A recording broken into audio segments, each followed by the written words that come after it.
بسم اللہ الرحمن الرحیم بسم اللہ الرحمن الرحیم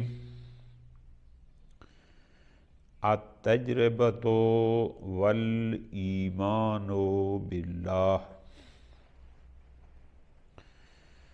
اس بات خالق کے لیے اس بات توحید کے لیے ایک اور دلیل مفسر قرآن اعلی اللہ مقامہ الشریف جو یہاں تحریر فرما رہے ہیں وہ ہے، اس کو نام ہیڈنگ دی ہے التجربہ والایمان باللہ۔ یہ کیا دلیل ہے؟ توجہ فرمانی ہے۔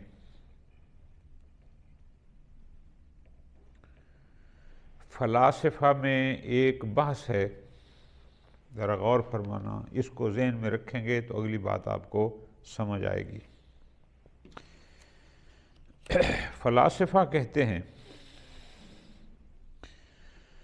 کہ معرفت انسانی کیسے ہوگی، ایک بحث ہے، یعنی ایک انسان کی معرفت، اس کی کون، اس کی حقیقت تک اگر ہم نے پہنچنا ہو، کیسے، اس کا منبع کیا ہے، اس کا مصدر کیا ہے۔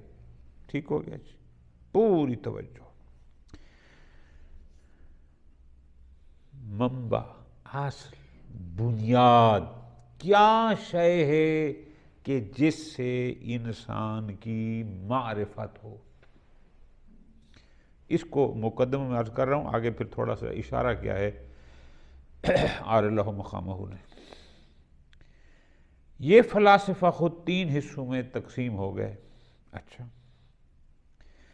کچھ لوگ یہ کہتے ہیں، ذرا توجہ کرنا، ان کا نظریہ یہ ہے، ایک گروہ فلاسفہ کا، کہ ان العقل هو المصدر الاول والاساس للمعرفہ، کہ معرفہ کا منبع، بنیاد، وہ ہے عقل۔ ان کو کہا جاتا ہے عقلیون، ریشنلزم۔ یہ لوگ ریشنلزم کے قائلین کہلاتے ہیں، جو کہتے ہیں کہ معرفت کی بنیاد اور مصدر اول، یعنی وہ بنیاد، منبع عقل ہے۔ ٹھیک۔ کچھ لوگ انہی فلاسفہ میں سے ایک گروہ کہتے ہیں کہ ان التجربۃ الحسیہ ہی المصدر الاول والاساس المعرفہ، کہ نہیں، جو تجربہ حسیہ ہے، یہ جو محسوسات سے ہم مختلف چیزوں کے تجربات کرتے ہیں، یہ تجربہ ہی بنیاد معرفت ہے۔ جو چیز ان محسوسات کے ساتھ، ان کے تجربے کی روشنی میں ہے، یعنی ہر شے کی بنیاد عقل نہیں، وہ عقل کو تسلیم نہیں کرتے، معرفت کی بنیاد تجربہ ہے ان محسوسات کا، اور بس۔ ان کو کہا جاتا ہے تجربیون، انگلش والے کہتے ہیں ایمپیرزم، خوب ایمپیرزم، یہ کہلاتے ہیں۔ ایک تیسرا گروپ ہے، وہ کہتے ہیں کہ ان الحدث والالہام هو المصدر الاول، وہ کہتے ہیں کہ نہیں، معرفت کی بنیاد، اساس، مصدر اول حدث و الہام ہے۔ حدث، اندازہ لگانا، خوب۔ ان کو کہتے ہیں حدثیون، عربی میں ان کو حدثیون کہا جاتا ہے، انٹویٹرزم، یہ ان کو انگلش والے کہتے ہیں۔ خوب۔ اب ایک بات آپ کو سمجھ آ گئی کہ فلاسفہ میں سے ایک گروہ ایسا ہے جو معرفت کے لیے، اگرچہ ان کی جو وہ موضوع ہے وہ معرفت انسان ہے، لیکن وہ معرفت کی بنیاد تجربہ کو قرار دیتا ہے۔ ٹھیک ہو گیا؟ اب اس بات کو یہاں یاد رکھنا ہے۔ اچھا، مفسر قرآن اعلی اللہ مقامہ انہی کی دلیل کو لیتے ہیں کہ جو معرفت کے لیے بنیاد اور مصدر اول تجربہ کو قرار دیتے ہیں، وہ اس دلیل سے نتیجہ کیا اخذ کرتے ہیں، اور ہم جو قائل جو توحید کے ماننے والے ہیں، جو خالق کا اقرار کرنے والے ہیں، ہم اسی سے کیا نتیجہ لیتے ہیں۔ یہ ہے اس کا لب لباب، اس کا تھوڑی سی آپ توجہ کریں گے تو بہت لطف آئے گا۔ فرماتے ہیں التجربۃ والایمان باللہ، یہ موضوع ہے۔ ان الانسان العادی، ایک عام انسان، الذی یطالع الکون، جب وہ کائنات کا مطالعہ کرتا ہے، جب وہ اس کائنات کو دیکھتا ہے، کام آدمی، بمنظارہ المحدود، اپنی اس محدود اینک سے، محدود آنکھوں سے، محدود اس کا جو دائرہ کار ہے، جو دیکھنے کے وسائل ہیں وہ محدود ہیں، خوب وہ اپنے اس محدودیت کے باوجود اس کائنات کا مطالعہ کرتا ہے۔ وَيُصَوِّرُ الْعَالَمَ بِالتَّصْوِيرِ النَّاقِصِ، اور وہ اس عالم کی، اس کائنات کی ایک تصویر بناتا ہے جو کہ وہ ناقص ہوتی ہے۔ کیوں ناقص؟ اس لیے ہے کہ اس کی منظار محدود ہے، اس کی دیکھنے کی صلاحیت یا دیکھنے کا وہ آلہ محدود ہے، تو اس لیے جتنی اس کی حدود ہیں وہ اتنا ہی اس کائنات کا جو ہے وہ تصویر کشی کرے گا۔ خوب وَلَا يَتَوَجَّهُ إِلَى جَهْلِهِ بِأَسْرَارِ الْكَوْنِ، اور اس کائنات کے جو راز ہیں، اس کائنات کے ان رازوں کے جہالت کی طرف متوجہ نہیں ہوتا، وہ اس طرف متوجہ نہیں ہوتا کہ اس کائنات کے بہت سارے راز ہیں جنہیں میں نہیں جانتا، وہ ادھر متوجہ ہی نہیں ہوتا۔ خوب عندما يعمل فی موضوع خاص، وہ کسی ایک خاص موضوع میں آ کر کسی خاص چیز میں کام کرتا ہے، یرکز جمیع افکارہ فی ذالک، اس کی ساری سوچ کا محور وہی ہوتا ہے۔ بہت آسان آقا جان، یہ لوگ جو لکڑی کام کرتے ہیں ان کی سوچوں کا محور اسی لکڑی کو ہوتی ہے کہ اس سے یہ کیسے بنے گا، وہ کیسے بنے گا۔ جو بلڈنگ بناتا ہے، دیواریں بناتا ہے، جو نقشے بناتا ہے، یعنی جو بھی وہ کام کرتا ہے وہ اپنی تمام افکار کو اسی میں مرکوز کر دیتا ہے، ادھر ادھر نہیں دیکھتا۔ ٹھیک، وَتَفْقِدُ سَائِرُ الْمَسَائِلِ رَسَالَتَا فِي نَظْرِهِ، اور اس کی نظر میں اس کے علاوہ اور کوئی چیز ہے ہی نہیں، بس جو کچھ ہے یہی ہے۔ یعنی جو بندہ جو کام کر رہا ہے، آپ جب اس کے پاس بیٹھیں گے اس کی ساری توجہ کا مرکز وہی کام ہوگا جو وہ کر رہا ہے، اس کے علاوہ باقی کوئی اور ہیں، اس سے اس کو کوئی لینا دینا نہیں ہوتا، کوئی غرض نہیں ہوتی۔ ٹھیک، خوب اب ہم آتے ہیں التجربیون، وہ جو میں نے آپ کو لکھوایا ہے کہ فلاسفہ کا ایک گروہ یہ کہتا ہے کہ ان التجربۃ الحسیہ ہی المصدر الاول والاصل المعرفہ، کہ معرفہ کی کا منبع، بنیاد وہ یہی تجربہ حسیہ ہے، ان کو کہتے ہیں التجربیون، اور آپ انگلش والوں کہتے ہیں امپریسزم۔ ٹھیک ہو گیا جی، یہ آپ گوگل پہ دیکھیں گے آپ کو مل جائے گا۔ وَالتَّجْرِبِيُّونَ أَكْثَرُهُمْ مِنْ هَذَا الْقَبِيلِ، یہ جو تجربیون ہیں وہ بھی اکثر ایسی ہیں، يُحَدِّدُونَ جَمِيعَ وَسَائِلِ الْمَعْرِفَةِ فِي التَّجْرِبَةِ، وہ معرفت کے تمام وسائل کو اسی تجربہ میں محدود کر دیتے ہیں۔ وہ کہتے ہیں کسی بھی شے کی معرفت کا واحد آپشن، واحد راستہ بس تجربہ ہے، اور بس ختم۔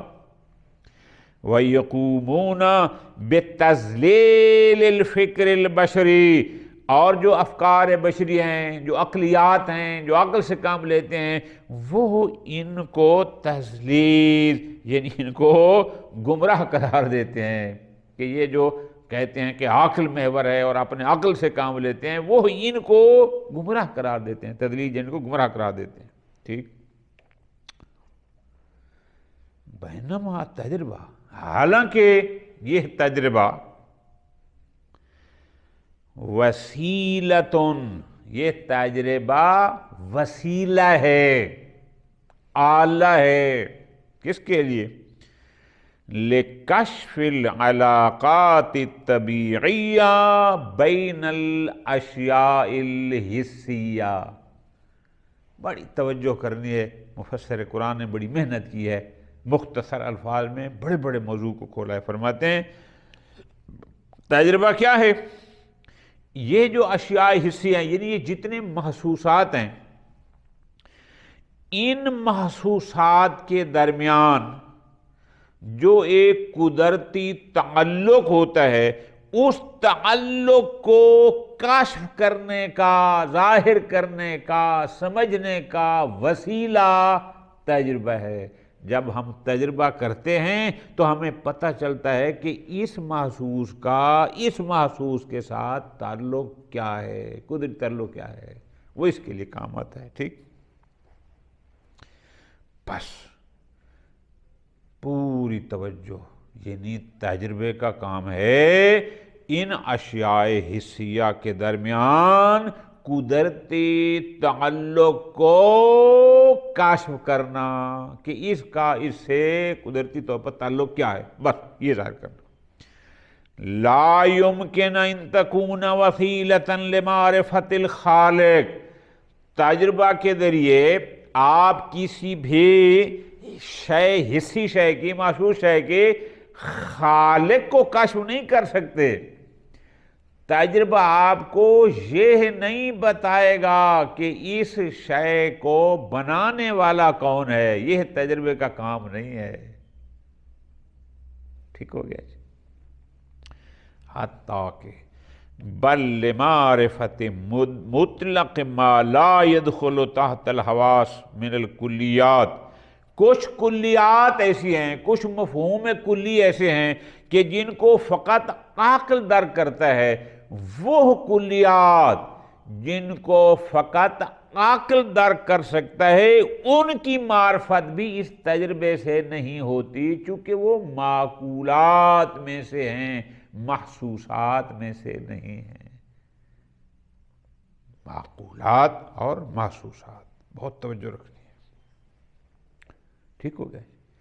بس تجربے نے یہ تو بتا دینا ہے کہ اس شے کا اس سے کیا تعلق ہے، ٹھیک ہو گیا، لیکن اس شے کا خالق کون ہے یہ تجربہ نہیں بتائے گا، یا وہ مفاہیم کلی جو صرف عقل جنہیں درک کرتا ہے، تجربہ وہ نہیں بتائے گا. ٹھیک. تو پھر اس تجربے کی کوئی اہمیت بھی ہے؟ سبحان اللہ. فرماتے ہیں بڑی اہمیت ہے، بہت اہمیت ہے. ان التجربۃ لہا اہمیتھا الکبریٰ فی کشف الکون. یہ نہیں کہ تجربہ اہم نہیں ہے، تجربے کی کوئی ویلیو نہیں ہے، کوئی قدر و قیمت نہیں ہے. نا، اس تجربے کی بڑی اہمیت ہے. کس میں؟ فی کشف اسرار الکون. کائنات کے رازوں کو سمجھنے میں تجربے کی بڑی اہمیت ہے. بعض اوقات آپ تجربہ کریں گے تو آپ پر کائنات کے راز منکشف ہوں گے. اچھا یہ ایسے تھا، اس کا اس سے یہ تعلق ہے. وَلِلْوُصُولِ إِلَى الْمَعَارِفِ الْمَجْهُولَةِ لِلْبَشَرِ. اور یہ تجربہ انسان کو ان چیزوں تک پہنچا دیتا ہے، معارف تک، کہ جو انسان کے علم میں پہلے نہیں ہوتی.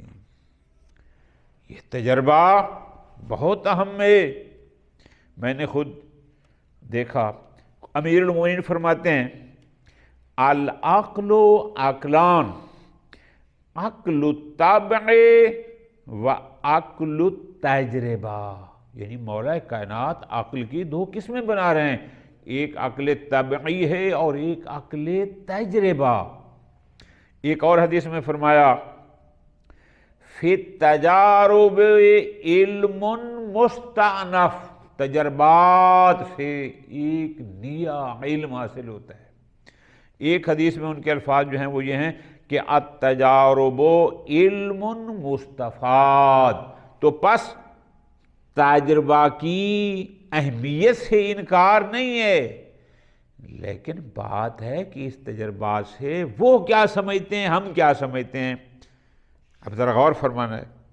وَإِنَّهَ كَمَا، یہ تجربہ امیر المومنین نے فرمایا علم مستانف زیادۃ فی العقل، تجربے کی اہمیت ہے۔ درست ہو گیا؟ بس اس کا مطلب تجربہ کوئی کم اہم شے نہیں ہے، کوئی بیکار چیز نہیں ہے، بہت اہم ہے۔ مولانا نے بھی اس کے بارے میں یہ فرما دیا إِلَّا أَنَّهَا لَمْ تَصِلْ بَعْدُ إِلَى بُطُونِ الذَّرَّاتِ، جتنے تجربات ہو چکے ہیں لم تصل باتو لیکن بعدو، لیکن ابھی تک بھی ان تجربات کی روشنی میں لوگ ایٹم کے باطن حقیقت ایٹم تک نہیں پہنچ سکے۔ ایٹم کو ڈھونڈ لیا، پھر ایٹم کے بطون، اس کے جو اندر وہ جو اس کی حقائق ہیں وہاں تک نہیں پہنچ سکے۔ بل حتی لم تصل لحد الآن الى فہم کنہ المادۃ نفسہا، بلکہ یہ مادہ پرست لوگ اپنے تمام تر تجربات کی باوجود بھی ابھی تک اس مادہ کی، خود مادہ کی حقیقت کو سمجھنے میں کامیاب نہیں ہو سکے۔ یہ جو مادی لوگ ہیں، جو اللہ کے منکر ہیں، جو سب کچھ مادہ کو سمجھتے ہیں، یہ اسی مادہ کی حقیقت کو بھی ابھی تک نہیں سمجھ سکے، ابھی تک نہیں پہنچ سکے۔ فَكَيْفَ تَنْفِي مَا وَرَاءَ الْمَادَّةِ، جو خود مادہ کی حقیقت کو ابھی تک نہیں سمجھ سکے، وہ ما مرائے مادہ کی کیسے نفی کرتے ہیں اور کہتے ہیں کہ جو کچھ ہے مادہ اس کے علاوہ کچھ نہیں۔ او بھائی، وہ ابھی تک تم خود اس کی حقیقت نہیں سمجھے، تو ما مرائے مادہ کی نفی کیسے کرتے ہو؟ اِذْ أَنَّهَا لَا تَثْبُتُ شَيْئًا لَا يَكُونُ فِي اسْتِطَاعَتِهَا نَفْيٌ، اس لیے غور کرنا کہ یہ تجربات لا تثبت شیئا، کسی شے کو اس وقت تک ثابت نہیں کرتے کہ جب تک اس کی استطاعت میں اس شے کی نفی نہ ہو۔ بہت بڑا جملہ، اس پر لمبی بات ہو سکتی ہے، میں آپ کو مختصر لکھواتا ہوں۔ یوں کرو کہ جب تک کوئی شے کسی شے کی نفی پر طاقت نہ رکھتی رکھتی ہو، تب تک وہ اس کے اس بات پر بھی قدرت نہیں رکھتی۔ میں کسی شے کو ثابت تب کر سکتا ہوں جب اس کی نفی کرنے پر بھی میرے پاس ادلہ موجود ہوں۔ خوب، یہ ایک فلسفیانہ اصطلاح ہے۔ انشاءاللہ ختم۔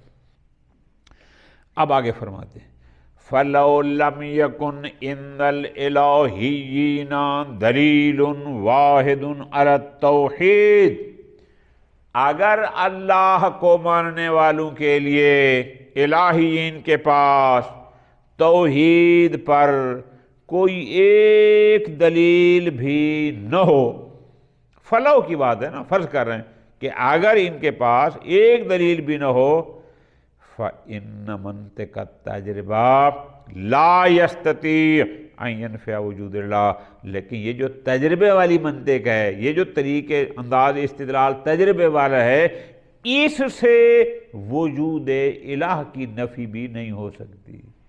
یعنی اللہ کو ماننے والوں کے پاس ایک دلیل بھی نہ ہو وجود خدا پر، اس کے باوجود بھی یہ تجربیون اپنے تجربات کی روشنی میں وجود خدا کی نفی پھر بھی نہیں کر سکتے۔ کیوں؟ اللہ اکبر، بہت قیمتی بات فرماتے ہیں، اس لیے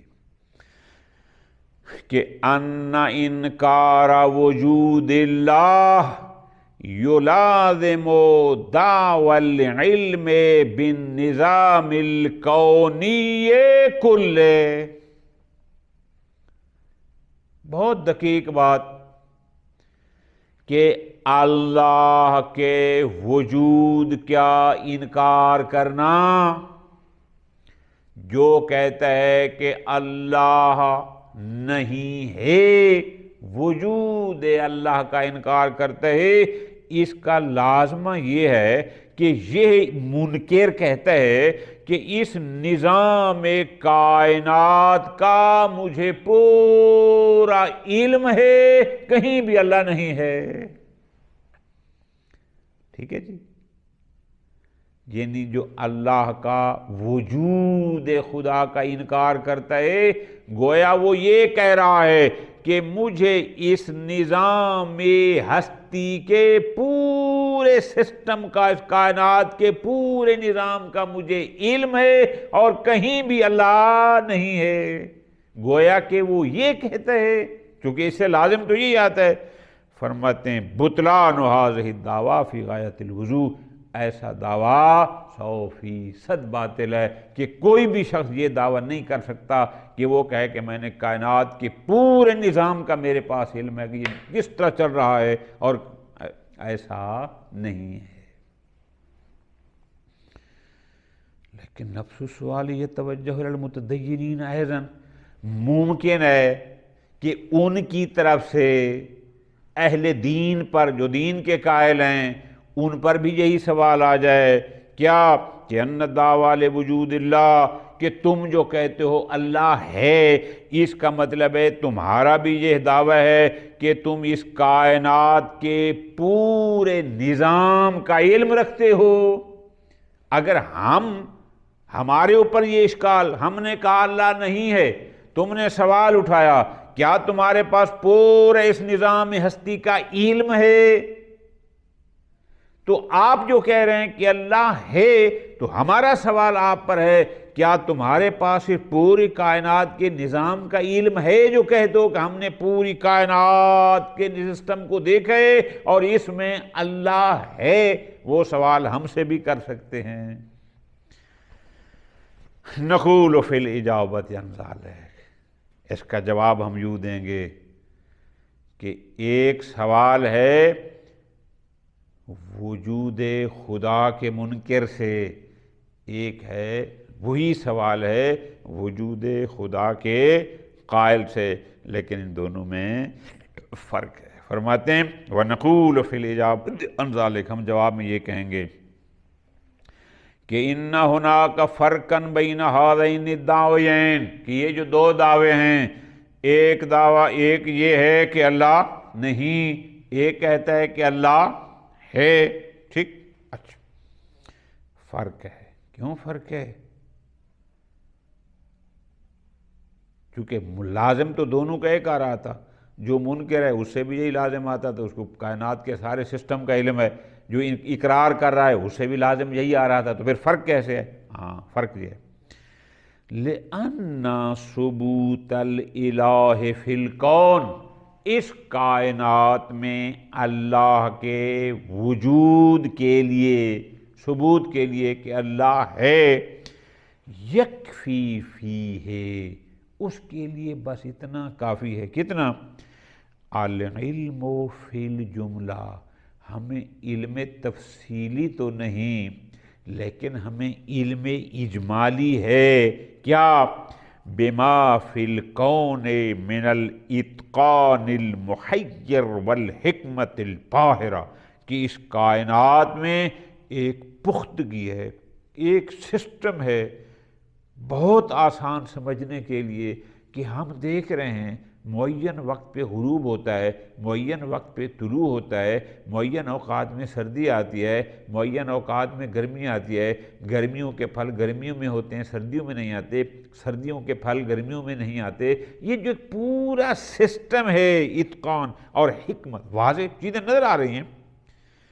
فَإِنَّهُ يَكُونُ دَلِيلًا، اس کائنات کا ایک مضبوط، منظم اور حیران کن قسم کا سسٹم یہ بتاتا ہے، یہ دلیل ہے علی وجود حکیم، کہ اس کے پیچھے کوئی صاحب حکمت ہے، متقن یدبر الکون، جو اس کائنات کو تدبیر کر رہا ہے، چلا رہا ہے۔ بغیر حکیم متقن و مدبر کے یہ کائنات اتنے بہترین نظام میں نہیں چل سکتی. اتنا علم اجمالی ہمارے پاس ہے. وَإِن لَمْ نَعْلَمِ الْحِكْمَةَ فِي بَعْضِ الْأَشْيَاءِ، اگرچہ بعض چیزوں کی حکمت ہمیں معلوم نہیں ہے کہ اس میں حکمت کیا ہوگی، خوب ہمیں معلوم نہیں ہے، لیکن اتنا تو پتہ ہے نا کہ پیچھے کوئی حکیم ہے، اور ہم اسی بنیاد پر کہہ سکتے ہیں کیا کہ کوئی اللہ ہے. بخلاف دعوی نفی الہ، لیکن جو لوگ اللہ کی نفی کرتے ہیں، نفی الہ کا دعویٰ موقوف ہے علی العلم بالنظام الکونی کلو، کہ جب تک ان کو پورے نظام ہستی کا علم نہ ہو تب تک وہ نفی وجود خدا کا دعویٰ نہیں کر سکتے. جبکہ کوئی بھی اس کا قائل نہیں جو کہے کہ مجھے کائنات کے پورے سسٹم کا علم ہے، کوئی نہیں ہے. تو جب نہیں ہے پھر وجود خدا کی نفی کیوں کرتے ہو، اس کا انکار کیوں کرتے ہو؟ واپس آتے ہیں اپنی اصل بات میں کہ تجربیون کیا کہتے ہیں؟ معرفت کی بنیاد تجربہ ہے، یہی اسی چیزیں ہیں. تجربہ کریں گے، اس کے علاوہ اور کوئی آپشن نہیں، عقل کو مانتے نہیں. ہم کہتے ہیں وَلَكِنَّ الْمَادِيَّةَ الْحِسِّيَّةَ، یہ جو مادہ حصی ہیں، یعنی جو لوگ تجربات کہہ لیں، جو کہتے ہیں یہی مادہ ہے سب کچھ، تُعْطِي لِنَفْسِهَا الْحَقَّ، یہ مادہ حصیہ عطا کرتا ہے اپنے آپ کو یہ حق. یعنی کیا کہ وہ یہ کہہ سکتے ہیں کہ لِنَفْيِ مَا وَرَاءِ الْحِسِّ وَالتَّجْرِبَةِ، مادہ حصیہ کہہ سکتا ہے کہ بھئی میرے علاوہ، حص اور تجربے کے علاوہ کچھ نہیں، چونکہ بنیاد جو مادہ بن گیا. مادہ اور تجربہ جب بنیاد ہو گیا تو اس کا مطلب ہے اس کو حق ہے کہ وہ یہ کہے کہ مادہ اور تجربہ کے علاوہ کچھ بھی، یعنی حص اور تجربہ کے علاوہ کچھ نہیں ہے. کیوں یہ کہے گا؟ لِيَتِمَّ الْقَضَاءُ وَلَا فَقْرَةِ الْإِيمَانِ بِاللَّهِ، تاکہ جو ایمان باللہ کا نظریہ ہے وہ اس کو ختم کر سکے. وہ کہے گا جی کوئی اللہ نہیں ہے، جو کچھ ہے بس میں تجربہ ہوں، جو کچھ ہے میں حص ہوں، اور بس اس کے علاوہ کچھ نہیں.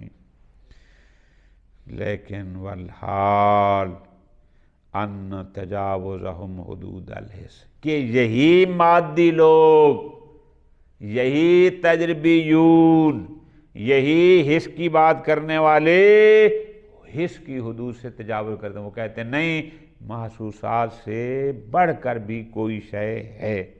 تو پس ان کا اس حدود حس سے تجاوز کرنا ایمان منہم، گویا ان کا بھی عقیدہ اور نظریہ ہے بما وراء الحس، کے حس سے ہٹ کر بھی کچھ ہے، ورنہ وہ حس سے آگے تجاوز نہ کرتے. ان کا محسوسات سے آگے جانا اس بات کے اعتقاد کو ظاہر کرتا ہے کہ ما ورائے حس بھی کچھ ہے. خوب ان طریق الاستنتاجات النظریت والعقلیت من مقتضیات الحس والتجربہ، جو انہوں نے تجربات کیے، جو انہوں نے محسوسات کو حس کیا، اس کا نتیجے میں جو عقلی اور نظری ان کا نتیجہ نکلا، ان تمام تجربات کے بعد ان کا نتیجہ انہوں نے یہ نکالا کہ حس سے آگے بھی کچھ ہے. ھذا نفس ما یقوم بالالہیون، جو الہی ہیں، جو اللہ کے قائل ہیں، وہ بھی یہی کہتے ہیں کہ اس سے ماوراء کچھ ہے، لیکن فرق ہے. وہ بھی کہتے ہیں کہ ماوراء الحس والتجربہ ہے، الہیون بھی کہتے ہیں کہ ماوراء الحس والتجربہ ہے، لیکن فرق ہے. وَإِنْ كَانَ نَوْعُ الْإِسْتِنْتَاجِ يَخْتَلِفُ، اگرچہ اس کا نتیجے میں اختلاف ہے. کیسے نتیجے میں اختلاف ہے؟ مادیون نتیجہ نکالتے ہیں اس سے نفی خالق کا، اور الہیون اسی سے نتیجہ نکالتے ہیں اس بات خالق کا. بڑی دقیق باتیں ہیں، فلسفی اصطلاحیں ہیں، آسانی سے سمجھ آنے والی نہیں ہے، لیکن غور کرو تو انشاءاللہ بہترین طریقے سمجھ آ جائیں گی. وصلی اللہ علی محمد وعلی محمد.